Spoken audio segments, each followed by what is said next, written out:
मृत्युंजय आद्या को अपनी बाहों में लेके आ गया था। उसके चेहरे पे असीम गुस्सा था, पाउटिंग पर अभी तो आद्या को देखकर शांत था, क्योंकि वो आधा के आगे अपने गुस्से को दिखाना नहीं चाहता था। मृत्युंजय के जाते ही रोहित और शिवाय दोनों ने जॉय को पुलिस के हवाले कर दिया था और सारे सबूत भी पुलिस को थमा दिया थे।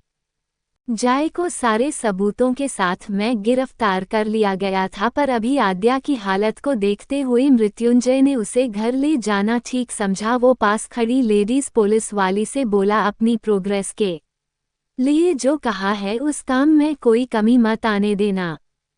सरिता की उसकी खातिर करने में यंग लेडी पुलिस ने कोई कसर नहीं छोड़ी। शिवाय ये पूरा नज़ारा अपनी आंखों से देखा।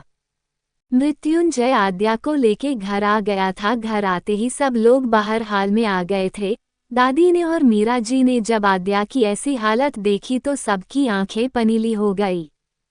मृत्युंजय आद्या को अपनी बाहों में लिए ही बोला, अभी आप लोग रेस्ट कीजिए, आद्या भी आप सबसे कल ही मिलेगी और कल का दिन बहुत स्पेशल होने वाला है इस घर में कई लोगों के लिए।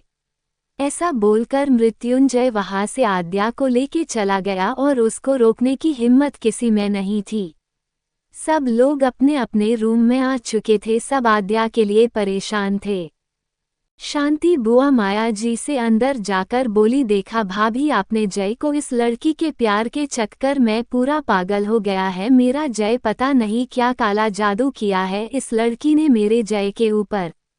Pouting fire smirk. माया बुआ की बात सुनकर माया जी बोली, काले जादू का तो नहीं, लेकिन कल आपके साथ क्या होगा, क्योंकि जय की बातों से मुझे आज अच्छी वाली वाइब बिल्कुल नहीं आ रही और पता नहीं अभी क्या क्या होगा। जो भी हो बस जय इस कुछ न करे जिससे हम सबको प्रॉब्लम हो। Astonished face. शांति बुआ थोड़ा सा घबरा कर बोली, मेरा जय मेरे प्यार में इतना अंधा है कि वो मुझे किसी तरह की कोई सजा देगा, वैसे भी वो मुझे सबसे ज्यादा मानता है तो मुझे किसी बात का कोई डर नहीं है, शांति जी ने अभिमान पूर्वक कहा, जिस पर माया जी कुटिलता से मुंह बना कर बोली, जो भी हो अब तो सुबह का वेट करते हैं, वो महारानी तो आराम कर रही है, हम क्यों अपनी नींद खराब करें। दोनों थोड़ी देर बात करती रही, फिर अपने अपने कमरे में आ गई, सोने के लिए आ गई।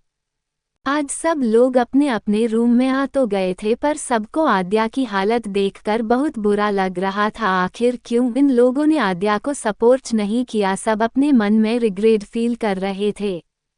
आद्या को मृत्युंजय रूम में ले आया था, वो अभी तक सदमे में थी, उसको समझ नहीं आ रहा था बीते कुछ टाइम में उसके साथ क्या क्या हो गया था, उसे पता भी नहीं चला। वो अभी ठीक से कुछ समझ नहीं पा रही थी। मृत्युंजय ने उसको ज्यादा सोचने से मना किया, क्योंकि अभी उसकी हालत ऐसी नहीं थी कि कुछ भी बोल पाए। इसलिए मृत्युंजय ने उसे किसी भी बारे में बात करना ठीक नहीं समझा। मृत्युंजय ने आद्या के सारे घाव साफ किए, उसके सभी घावों पे अच्छे से दवाई लगाने के बाद उसको चेंज करवा कर उसे खाने को दिया। आद्या ने हल्का फुल्का खाया और उसके बाद वो फिर से आंखें बंद करने लगी। मृत्युंजय ने उसे देखा और एक दर्द की टीस सी उसके मन में जल उठी। अगले ही पल उसके चेहरे के एक्सप्रेशन सख्त हो गए। वो आद्या के समीप जाकर उसे अपनी बाहों में लेके सुकून से आंखें बंद करके लेट गया। वो बंद आंखों में मन ही मन बोला, जिसने भी मेरी जान को नुकसान पहुंचाने की कोशिश की है उसका मैं बहुत बुरा हाल करूंगा। अभी तक मेरा सभी ने कोल्ड लुक देखा है, अब सब मेरा टॉक्सिस चेहरा देखेंगे। Fire pouting. मृत्युंजय ने फिर आंखें खोली और नजर भर आद्या को देखा। इस टाइम वो मृत्युंजय की बाहों में किसी मासूम सी गुड़िया की तरह चिपकी हुई थी, अगर जरा सा भी अलग करे तो वो मर जाए, कुछ इस तरह वो मृत्युंजय के सीने में अपना सिर छुपाकर सो रही थी। मृत्युंजय ने भी उसे सुकून से सोते देखा तो उसने भी आद्या के माथे पे प्यार से किस किया और आंखें बंद कर ली। दो दिल महिला दिल आदमी, दोनों एक दूजे में सिमट कर सो रहे थे। आज मृत्युंजय के लिए ये रात बहुत भारी हो रही थी। एक तो उसकी जान को इतनी तकलीफ सहनी पड़ी और उसने खुद ने भी उसको टॉर्चर करने में कोई कसर नहीं छोड़ी। पर सबसे ज्यादा दुख उसको इस बात का था कि उसकी शारीरिक दुख भी दिया गया है, वो भी उसी की प्यारी बुआ की वजह से। वो बहुत उधेड़ बुन में था, उसकी आंखों से नींद कोसों दूर थी। बेशक वो अपनी जान को अपनी बाहों में लेके सो रहा था, फिर भी आज उसे नींद नहीं आ रही थी, उसको बस सुबह होने का इंतजार था। मृत्युंजय बिना करवट लिए ऐसे ही आद्या को सीने से लगाए सोता रहा। रात का लगभग तीसरा पहर होगा जब आद्या की हल्की सी नींद खुली। उसने अपनी बोझिल पलकों को थोड़ा सा ऊपर उठाकर देखा तो मृत्युंजय उसे खुद को निहारता हुआ दिखा। मृत्युंजय को जागता देखा आद्या ने निदों में ही क्यूट सा चेहरा बनाकर आंखों से पूछा। आद्या की इस क्यूट सी हरकत पे मृत्युंजय को उस पर बहुत प्यार आया। वो थोड़ा नीचे झुककर उसके माथे पे अपने होठों को रख देता है और वापस से ऐसे ही देखने लग जाता है। दो दिल दो दिल। आद्या उसको आंखें छोटी करके देखती है और कुछ सोचती है, फिर थोड़ा सा ऊपर उठकर अपने मुलायम नाजुक होठों को मृत्युंजय के होठों से मिला देती है। मृत्युंजय उसकी इस हरकत पे अंदर ही अंदर हंसा और थोड़ा पास खिसक कर पीछे से उसके सिर को पकड़कर वो भी आद्या का साथ देने लगा। दोनों ही पैशनेटली किस करने लगे। काफी देर तक किस करने के बाद वो दोनों एक दूजे के होठों से जुदा हुए, पर उनके बीच की करीबी अभी भी वही थी जैसे पहले थे। मृत्युंजय ने आद्या की हसरत भरी नजरों को देखा, फिर उसके फड़कते होठों को देखा। उसके होठों का कलर अब हद से ज्यादा गुलाबी दिख रहा था। मृत्युंजय उसकी नजरों का ताव समझ रहा था। वो थोड़ा झुककर उसकी गर्दन पे अपने सख्त होठों को रख देता है और पैशनेटली किस करने लगता है। उसके किस और करीबी से आद्या बहकने लगी। उसके बदन में एक मीठी सी सिहरन पूरी बॉडी में दौड़ने लगी। Dot dot. आद्या का अंग अंग उसके किस से बहकने लगा। फायर चुंबन का चिन्ह। मृत्युंजय किस करते करते उसकी कोलर बोन से नीचे की तरफ खिसका गया। वो अब आद्या के सीने से होता हुआ उसके पेट पे किस करने लगा। पेट पे किस आद्या को बहुत बहका रहा था। आद्या अपने पैरों की एड़ियों को बहुत मजबूती से बिस्तर पे रगड़ने लगी। आद्या मदहोश होने लगी। मृत्युंजय का किस बढ़ता ही जा रहा था। किस करते करते मृत्युंजय का हाथ आद्या की चोट पे पहुंच जाता है, जिससे आद्या की दर्द भरी सिसकी निकल गई। एस्टोनिश्ड फेस दिल। मृत्युंजय तुरंत अपने सेंस में लौटा। उसने आद्या के चेहरे को देखा जिस पर अभी असीम दर्द झलक रहा था। मृत्युंजय घबरा मार उसकी चोट को सहलाने लगा। थोड़ी देर बाद आद्या थोड़ा नॉर्मल हुई तो मृत्युंजय ने उसे फिर से अपने सीने से लगा लिया और उसे छोटे बच्चे की तरह चिपका कर खुद में समाकर आंखें मूंद लीं। दिल फायर।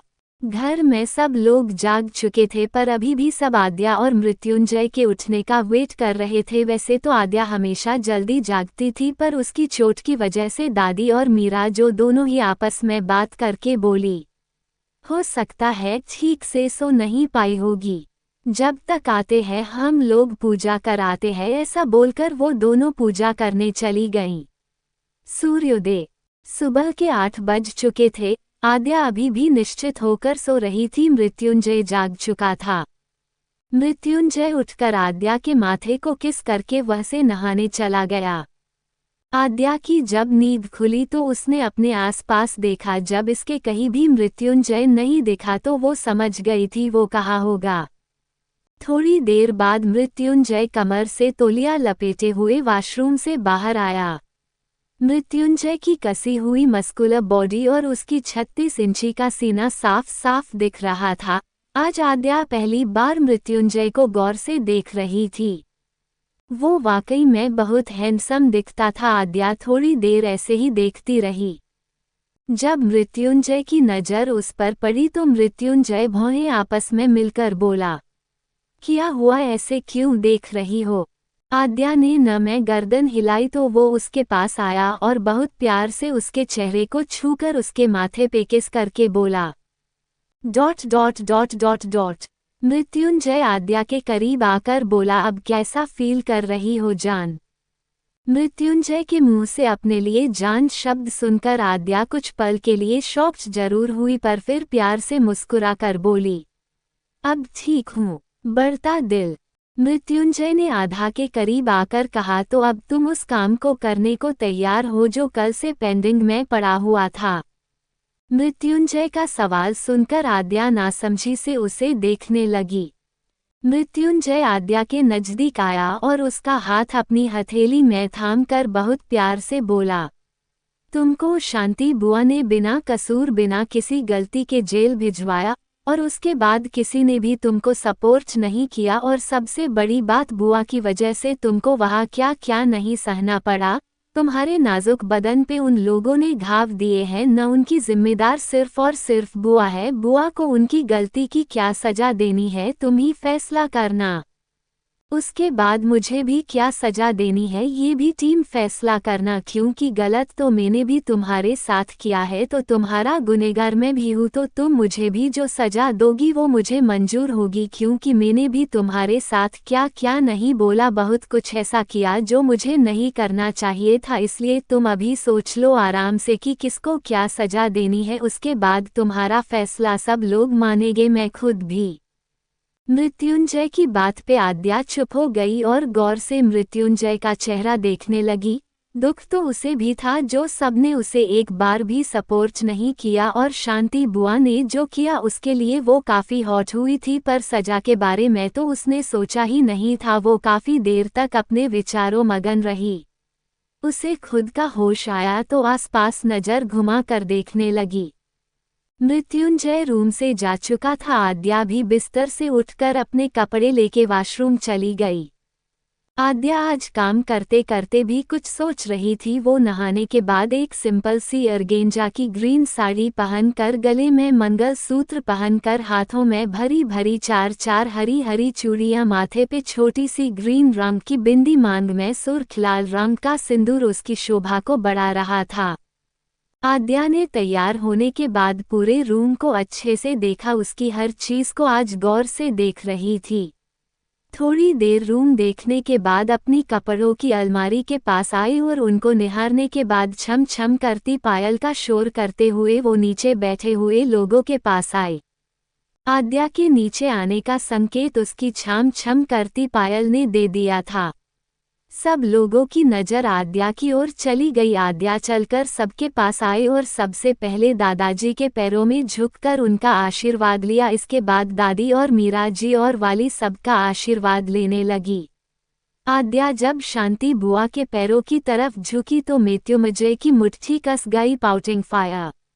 मृत्युंजय गुस्से में बोला, आद्या, जरूरत नहीं है उन लोगों को सम्मान देने की जिन लोगों ने तुमको इतना तकलीफ देने के लिए भेज दिया था। जो इज्जत के लायक हो उसकी इज्जत करो। इतना कह के मृत्युंजय आद्या को उसका हाथ पकड़कर एक और ले आया और शांति बुआ आश्चर्य से मृत्युंजय को देखने लगी। Astonished face fire. आद्या भी मृत्युंजय को विचलित नजरों से देखने लगी।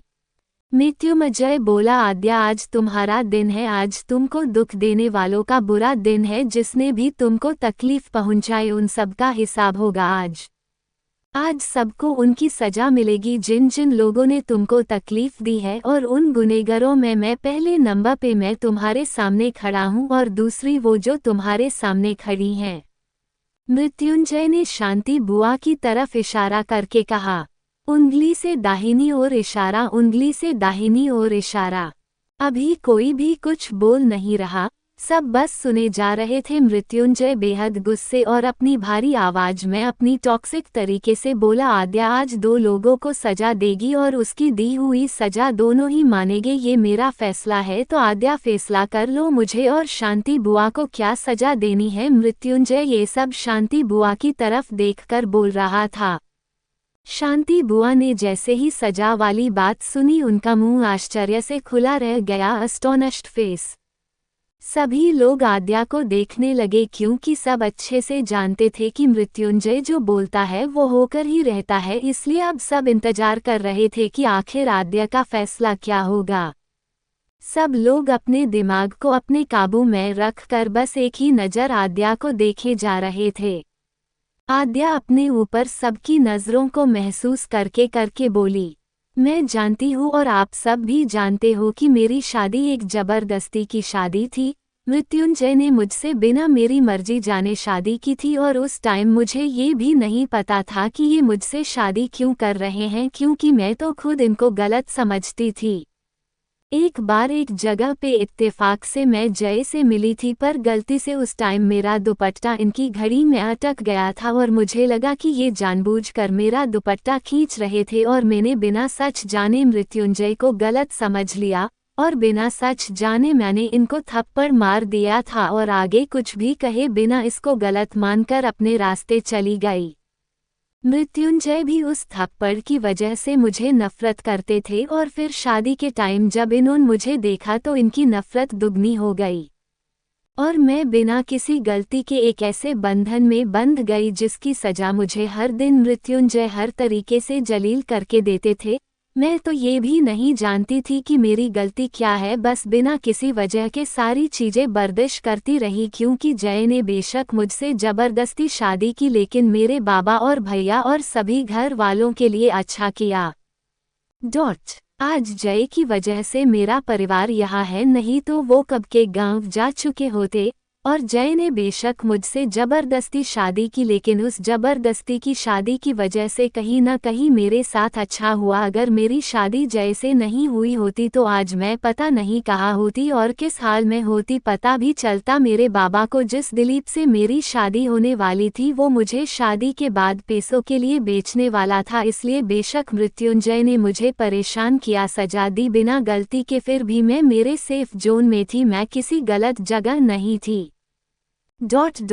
इसलिए मुझे आज जय से कोई शिकायत नहीं क्योंकि इस सब में जय की भी तो कोई गलती नहीं है। उन्होंने तो वही किया जो उनसे करने को कहा गया, अपने छोटे भाई की कातिल समझकर सच नहीं जानने की वजह से जय ने ऐसा किया। पर मुझे जय से शिकायत तो बहुत पहले ही दूर हो गई और आज का सच ये है कि मैं जय से बहुत प्यार करती हूँ और मैं मरते दम तक अपनी शादी को पूरी ईमानदारी से निभाऊंगी। तो मैं जय से किसी तरह से नाराज नहीं हूँ, तो सजा देना तो बहुत दूर की बात है। सब लोग ध्यान से आद्या की बात सुन रहे थे। आद्या फिर से बोली, शांति बुआ की गलत बहमी की वजह से मैंने बहुत कुछ झेला। पहले मृत्युंजय के दिमाग की गलत बहमी से, फिर बुआ ने जेल भेजने की वजह से मैंने बहुत कुछ झेला। रश्ट फेस पर फिर भी मैं सबको इग्नोर करके यही कहूंगी कि वो इस घर की बड़ी है, मैं उनको कोई सजा नहीं दूंगी, मैं इनको माफ करती हूँ। आद्या के इतना बोलते ही मृत्युंजय के चेहरे के एक्सप्रेशन सख्त हो गए थे। वो गुस्से नहीं अपनी टॉक्सिक वॉइस में बोला, आद्या तुम माफ नहीं कर सकती इनको, इनकी सजा तुम तय नहीं कर रही तो मैं तय करता हूँ। बुआ के पास दो ऑप्शन है, या तो ये घर छोड़कर चली जाए हमेशा के लिए बिना राठौर नाम के। इनके सारे क्रेडिट कार्ड और डेबिट कार्ड सब कैंसल करने के बाद ये इस घर से एक पैसा नहीं लेके जाएंगी। इनकी जहां मर्जी हो ये जा सकती हैं। और दूसरा ऑप्शन ये है कि ये इसी घर में रह सकती है, पर अब इनको इस घर के सारे काम करने होंगे। घर में जो काम सर्वेंट करते हैं वो सब काम आज से ये करेगी और जितनी सैलरी घर के सर्वेंट को मिलती है उतनी इनको मिलेगी और उसी सैलरी से ही ये अपना खर्चा खुद उठाएंगी। मृत्युंजय के ऑप्शन सुनकर कोई कुछ नहीं बोला। शांति बुआ तो आश्चर्य से जय को देखने लगी। कुछ देर के लिए तो उनकी बोलती बंद ही हो गई थी, पर जल्दी ही उनको होश आया तो वो गुस्से से बिफरते हुए अपनी तीखी तेज आवाज में बोली। आगे का भाग नेक्स्ट वीडियो में। आज का पार्ट कैसा लगा कमेंट करके ज़रूर बताएं और नेक्स्ट पार्ट शाम को आएगा 6 बजे के बाद, तो देखना न भूले अगला भाग।